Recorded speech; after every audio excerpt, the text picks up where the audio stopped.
Hello, wataosa. That, I believe, is Swahili for hello, collectors. I say that in Swahili because this model is of the Nissan 240 RS from the 1984 Safari Rally, which takes place in Kenya. The native language of Kenya is Swahili. Okay, well, this model is made by CM's Models.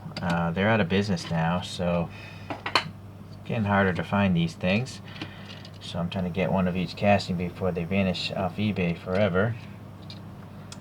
So this 240 RS is also known as the Sylvia, I believe. So this would be the third generation Sylvia, and it's a coupe version, two-door. So it should have a 2.4 liter, 240-ish horsepower engine up front. And this was Nissan's official rally car between 1983 and 1985. Unfortunately, it wasn't a very good rally car. And the reason being is this is rear-wheel drive only. So the best it ever did was a second place finish in the 1983 New Zealand Rally. And it's basically rear-wheel drive was old technology by this time. The car that was absolutely dominating this season was the Audi Quattro. And then even the older Lancia Deltas were still doing well. So, you know, those cars have all-wheel drive. So this thing got left behind. So in this year of competition, it placed 7th for the Manufacturers' Championship. Audi cleaned up a lot of races. They dominated. Which brings up the fact, you know, why aren't there more Audis, like Audi Quattros, in a premium format? The only thing that would be considered relatively premium is the Hot Wheels Premium, but I'm talking a real 1/64 scale, not the random scales that Hot Wheels does. So I apologize for my fingernail. It's extremely messed up. I didn't even realize that until I turned this camera on. But I'm always messing around with models, so I always have dirty fingers. Hopefully you're used to that if you've watched my channel long enough. Okay, so let's take a look at this model here. The wheels are kind of weak, but they're such a fine, you know, spoke pattern. I'm not sure how they could have done it better, to be honest with you. At least you got the lug nut details, 4 lug nuts in the center cap. The paint looks pretty nice, and in the graphics as well. All the graphics seem to be tampo printed. There's a little black here on the window molding. It's funky, these wheel flares. They're so angular, right? It's just an angular car in general. I kind of like it. It's just so different from what we see in today's cars. Except for that Tesla truck. That's exceptionally geometric. Okay, so we got some clear headlights, but there's no like dot or any indication of a light bulb behind there, so it's kind of not the greatest effort. It looks like this black is supposed to be like a separator, and then the turn signals seem to be okay, and these reflectors are just painted orange. It's nice to see 4 additional pieces of plastic here, and then they got covers on them with the Nissan badge. This is just flat. It's not a recess. It's just a black graphic on the casting. Same with that. But this does have a texture in it, as you can see in here.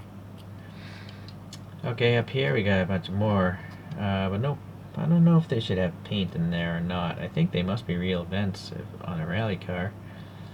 See, so the printing, yeah, it's all, you know, tampoed. And this license plate or registration would be specific to the real vehicle. So I think it's accurate. Tampo printing there. Really tiny, minuscule. Not even raised. These are just printed on wiper blades like a TLV. So that's kind of weak. This thing came with the antenna and these 2 lights as in a plastic bag on the base, and I glued them in already. So you do have to add these yourself. I'd use school glue in case I screw up and want to remove them later. On this side, nothing too much different, to be honest with you. Where's the fuel filler door? Oh, it's on this side. Okay. So going around to the back, nice plastic lights with the orange separation. These must be the backup, well, the license plate lights, this black area, and then that license plate must be accurate to the rear vehicle. Just a blanked off exhaust tip, a little silver here for these reflectors.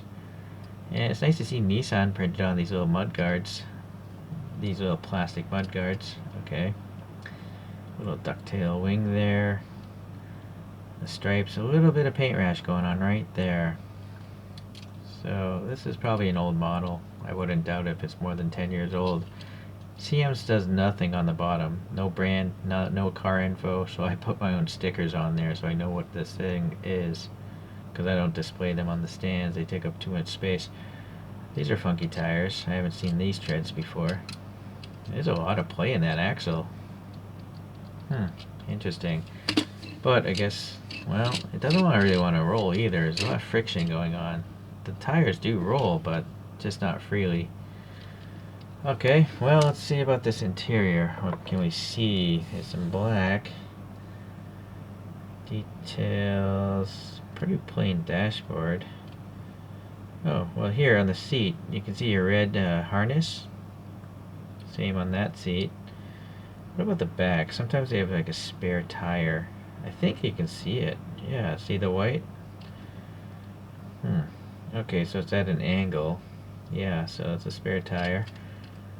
Similar to the ones on the outside of the car. That's a better view, I guess. I guess it might be the same actual molded tire. They just put another one in there. Okay, so yeah, seats are okay. Nothing in the instrument binnacle there. Okay. Well, it's a pretty cool model. I didn't even know that, Nissan Rally raced cars in the 80s. It wasn't televised, or we didn't have cable TV when I was a kid. My dad didn't believe in paying for television. So, yeah, I was unfamiliar with this until I got this model. So it's pretty cool what CM's does. Alright, let's take a look at a couple other rally cars here. I turn on this spinning thing here. Here's a nice picture of a different numbered vehicle, but wading through. This one you'll see it does have this little side lamps there, but it's also got this brush guard. Okay, so from 1984 we have this Citron Bx4. This is a weird looking rally car. Actually, it does look like an Audi Quattro in certain ways, but I think it's even uglier. Okay, let's see what else we have. Here's a 1985 Peugeot 205. I don't know if this was competing in 1984. It's just a year away, but alright. And then here's a Lancia Delta S4, but it's from 1986, so I don't know if this appearance is correct or not. That's a 2-year gap now. I simply don't have a 1984 version. Okay. And then just for an earlier stretch, this is a Datsun Violet or a Nissan Violet GT from 1981. So at least it's in the same parent company. I'm not sure which of these I like more. I do like all the lights on this guy, but this guy has 4 lights. Granted, they're just painted, and that little bull guard there. Okay. So I have a TLV Silvia, this would be the road-going version of this car, I believe. And then I have a crazy version here done up by Aoshima. This is one of their Garage-On collection cars. So I think these are all supposed to be the same generation of Silvia or 240SX. The reason being is you can see the hood vents are similar. There's 2 on the sides of the hood. And yeah, the taillights are all similar, and they have quad rectangular headlights. So, okay.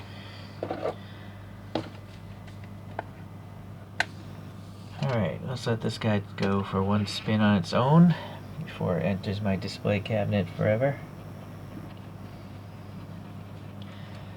Alright, well, it's another obscure car made by CM's brand.